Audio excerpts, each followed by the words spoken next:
Hello again, everybody. Whether you saw my session earlier or not, I'm going to give an overview of our technology platform, Ethos. My name is Aaron Weller. I am VP of Strategy and one of the co-founders at Sentinel.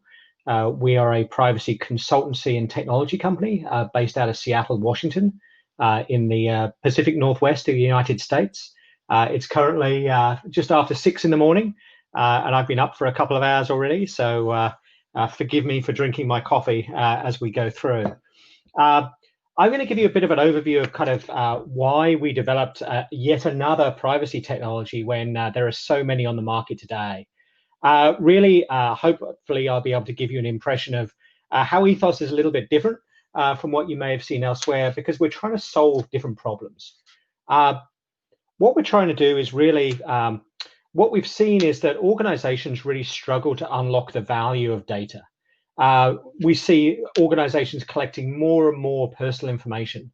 It's being gathered in different ways through different kinds of devices. Regulations affecting this are very dynamic, and customer expectations are evolving very fast as well. But we still see many organizations, even Fortune 1000, really struggling with a tactical compliance-focused technology solutions. There's a lot of products out there that do things very well, managing your cookies, helping you with privacy impact assessments.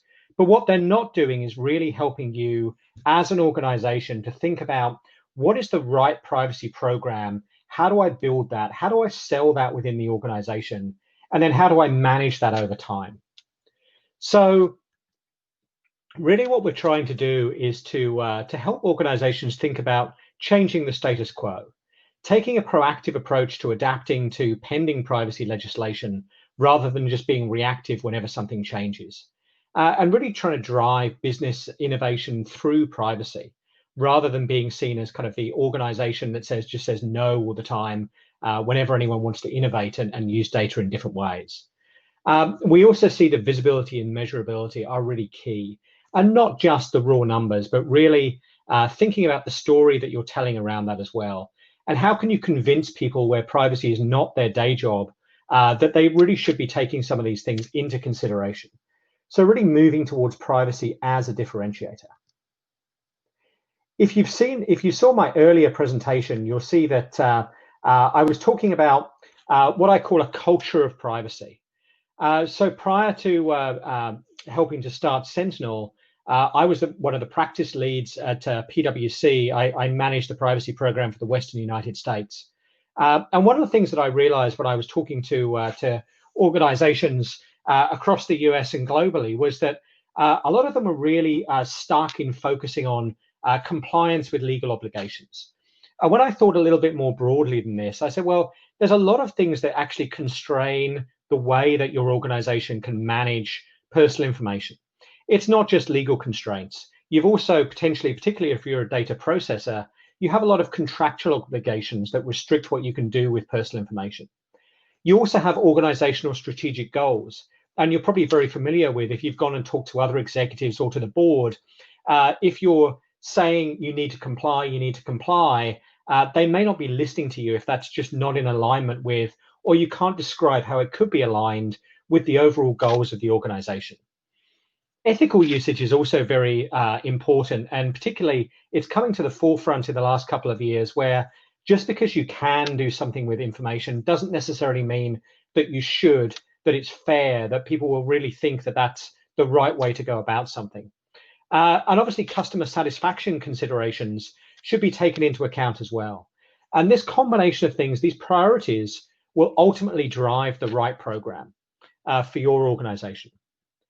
So really what we're trying to do, and what I've been trying to do through my consulting work and then also through Ethos, is to model how privacy fits your organization, rather than taking the law, putting it in a spreadsheet, and then making the organization snap to that model. The way that we do this, and I'll show you in the demo in a minute, is to really model your organization and then fit those privacy constraints around it.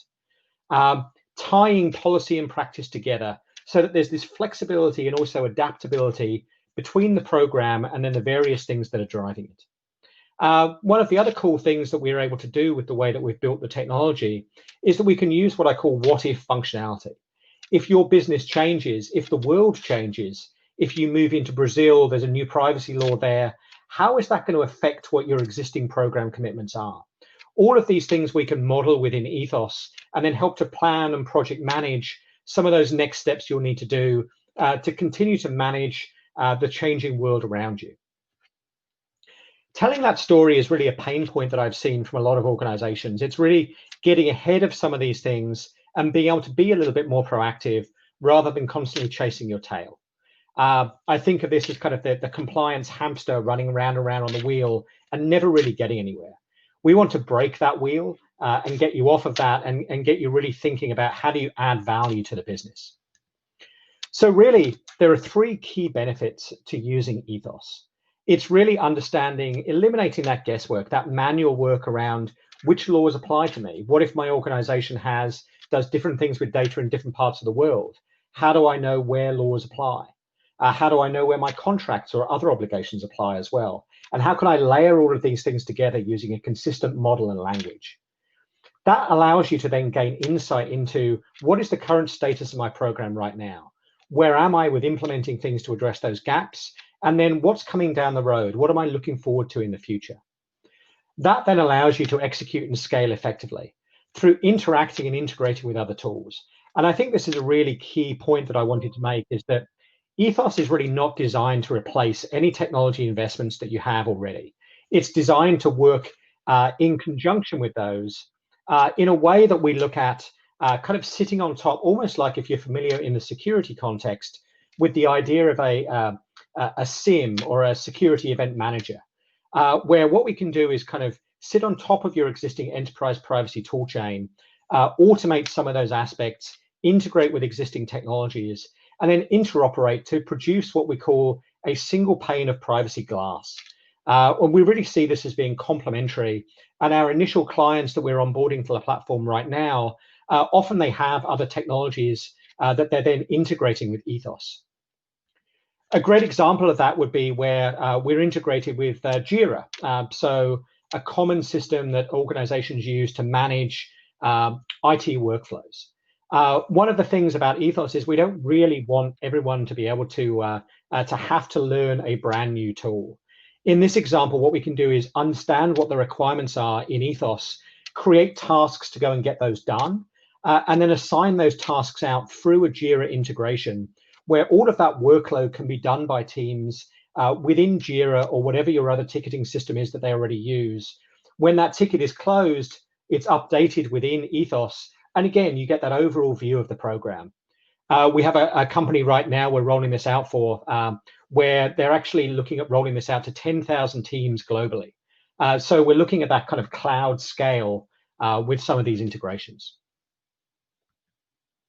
One of the other things that the model relies on, and just before I move to the demo, is that we've taken a lot of the content and really tried to normalize it. So we have a research team, some of whom are here in the sessions today. And what we've done is really to go and look at, across that culture wheel, what are some of the key frameworks that organizations are using to drive their programs? How do we break that down and add metadata that then allows us to perform an automatic analysis of where these laws and other requirements apply to your program? We've then converted those constraints to really actionable requirements, going beyond the what do you need to do to the how do you need to do it. And in that process, what we've done is deconflict some of these definitions and then deduplicate where laws have similar requirements. What that then gets us to is when our consulting teams can then write in, fill in the blanks with, if you've never had to update a privacy notice globally before, what are the steps? Or if I'm thinking about rolling out training programs, what are the things that I should think about before I get there? So all of that catalog, it comes out of the box with Ethos, but it's completely configurable that you can then go in and add your own things as well. So what I'm going to do now is switch over and show you what Ethos looks like in practice. Let me just check that that's come up. Yes, great. So Ethos is really, one of the things that I said was that what we've tried to do is to start by thinking about your business rather than start by thinking about the law.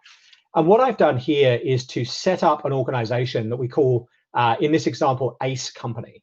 And what we've done is we've set this up to say there are really three major ways that privacy laws and requirements apply to organizations.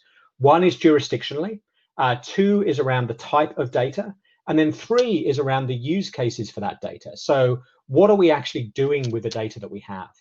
And for most organizations, the easiest way to set this up is to go and look at your existing privacy notice and say, oh, we already have data types, we already have use cases in the privacy notice. What we can do is start there and then see how close, when we start filling in the blanks, how close is that privacy notice to the reality of what my organization looks like? Then depending on the complexity of your organization, you can then add in children as well and say, well, this part of the operation just operates in Canada and the United States. What that then allows us to do is to filter from the requirements catalog down into what are the specific things that that part of the organization needs to do. If we look at the way how simple this is to do this, we have a wizard for then going and setting up what we call a business context and really looking at those three areas. So what types of information do you have? Where in the world do you have them? And then how are you using the data? And it's very easy to go in and add in additional countries. Let's say that we're just about to operate in Angola. We can just add that in here and save that. Whoops, hit the right button. We can see that will then be updated. What that then means is that when the system goes through, and with my video today as well, we can then see if we look into the program for ACE company, what we've then done is to really normalize the requirements through a model that we developed that's similar to other models out there, built on a lot of the standard frameworks like GAPP, the Fair Information Practice Principles. But what we've done is to build this common language of what are the things that a privacy program needs to do. This is then, it takes our overall catalog of all of those different requirements and says, what are the things that are applicable to this part of the business based on the geography, the use cases, and the data type? So we've then got a number of requirements here around training and awareness. And what we've done is to then be able to go back and to show kind of where these actual requirements, where do they come from? So we have a requirement here around building privacy awareness. And this is actually being derived in this case from GDPR and PIPEDA, which is one of the Canadian regulations. Is that an instruction to me, Rochelle, or is that to everyone else? I think, yeah, it's hard to see on the screen. We do actually have some demos up on the website that you can expand to full screen as well that go through similar things. So what we've done is to really drive through that traceability as to where all these requirements come from. But as I mentioned, a lot of other technologies that I've seen, and certainly if you're going through and doing it in a spreadsheet, when you're going and ticking off those requirements and saying whether they're done or not, you may look at this and say, well, what does it actually really mean to build privacy awareness? And that's kind of where our tasks functionality comes in, where you can then drill down into what are the actual things we need to go do to go and make that reality. So how do we go from what the program looks like, what are those different requirements, how do we actually go and get that done in practice? So that's kind of that flow through that piece of the tool. One of the other important things is that when we're looking at the different frameworks that we have, we can go and look at which part of the culture wheel do they come from. So we started off by populating a lot of the legal frameworks, but also you've got things like if your program wants to align with the generally accepted privacy principles, for example, you can then add that in as a strategic framework and say, where does this apply to my business as well? You can then map it back to these are the parts of the business that I'm going to have comply with GAPP, and then add that into what those requirements look like. What this also allows us to do is actually it's a useful tool for, let's say that I've got someone new joining my privacy program that's based in the United Kingdom. What I can do is then say, well, which parts of my global organization do I actually care about? Oh, now I can see that these parts are all based or they have some component in the United Kingdom. I can also then drill down and say, okay, which parts of the organization do marketing, for example, and then filter that down again. And then if I go and look at within the marketing program, I have a smaller list of requirements that's then based on what are the things that I need to do within that part of the program. So you may have nothing around enterprise privacy risk because that's all handled at a more strategic level. So hopefully you can see with that what we've really tried to do is take a little bit of a different approach to thinking about how an organization thinks about their privacy program. And then how can you actually manage that program in a very strategic way that allows you to go and do the day-to-day tasks, but within that broader strategic context. One of the other things, because our model is all metadata driven, it allows us to do some pretty cool things from a dashboarding perspective. If we wanted to go and look at where are we against CCPA, for example, let's go and look at what my requirements are. Where am I against the requirements of the California Consumer Privacy Act? We can track kind of the completion of those requirements over time. This is obviously demo data, but you can see that that's really where you can then go and say, well, what about if I add in GDPR as well? So because the model is very data driven, we can slice and dice and pretty much give any reporting against, if we wanted to look at part of the program, and let's say that, I'm going to assign one of my team to go and manage instant response. I can then go and look at the instant response piece across all of the areas of my program, whether you wanted to do it globally or whether I just wanted to filter this down and say, well, I just want to look at what my customer service organization is doing, which rules apply, what are the various pieces that I need to do. I can then break that down even further and say, what are we doing in Alaska? And in Alaska, maybe some of those other requirements don't apply. So you can really break that down and look at what are those specific things that I want to do in a particular circumstance. One of the other things that we're doing is really working through, as I said earlier, we don't want to replace those tools and technologies that you may already have got within your privacy function. So what we can then do, similar to the Jira integration that I showed you earlier, is to integrate with those existing privacy technologies. And let's say that you're managing your training and awareness program through a learning management system. What we would then do is similar to that example I gave earlier. We would look at how do you then integrate with the tracking that's going on in that system around who's being trained, when did they last get updated, and then bring that back into the single overview of the privacy program. We can also capture evidence here and say, if you wanted to look at what are we doing with data subject rights training, we can actually then include policy standards, evidence of what the training was that people went through, so that you've got all of that in one place as well. You can really think about anything that you're currently doing within a spreadsheet, you could do within Ethos, but you're always going to have, once you've built this mapping of what your privacy program looks like, you've then got that for available use.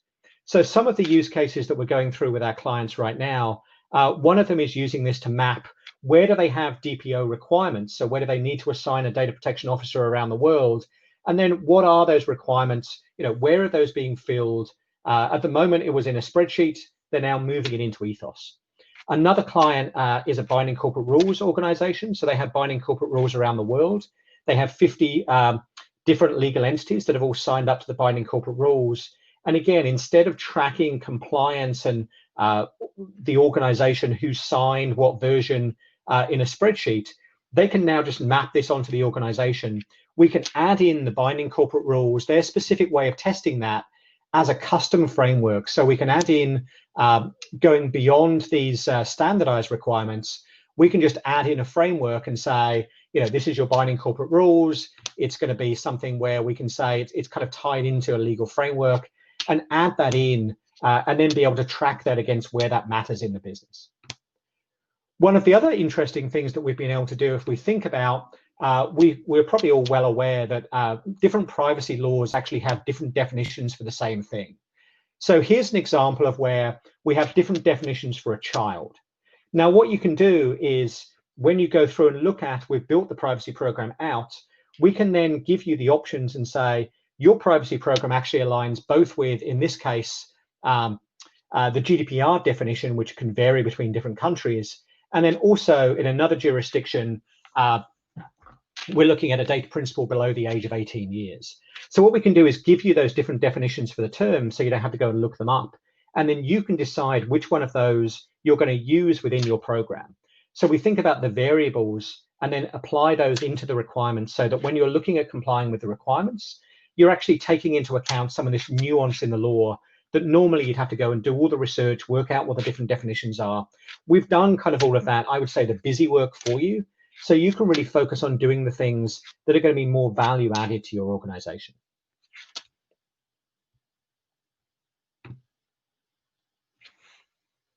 So hopefully you'll see that Ethos really is, it's a different way to trying to solve some of the problems that privacy programs face.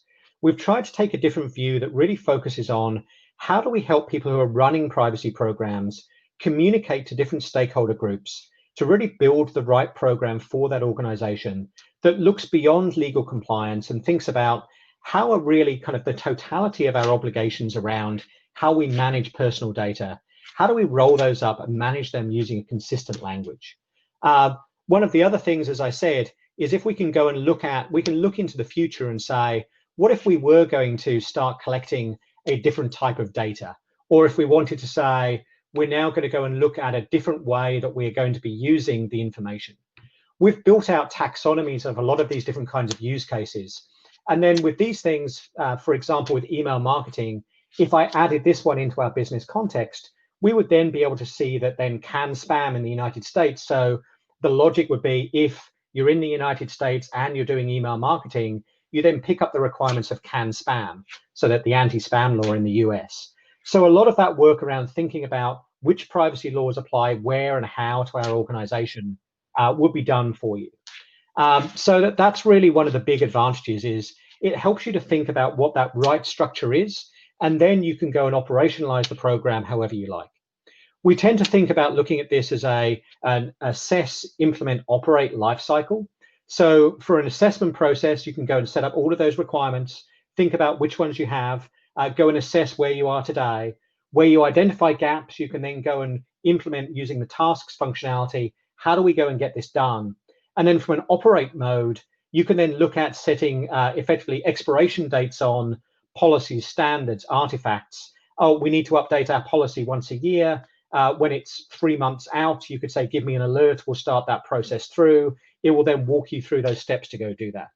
So whatever stage of maturity your privacy program is at, Ethos can help really get you to that point where you can think about focusing on the more strategic aspects of running a privacy program and not so much being caught up on that compliance hamster wheel. With that, I think we've got a few minutes left. Happy to take questions or go into more detail on any of these areas.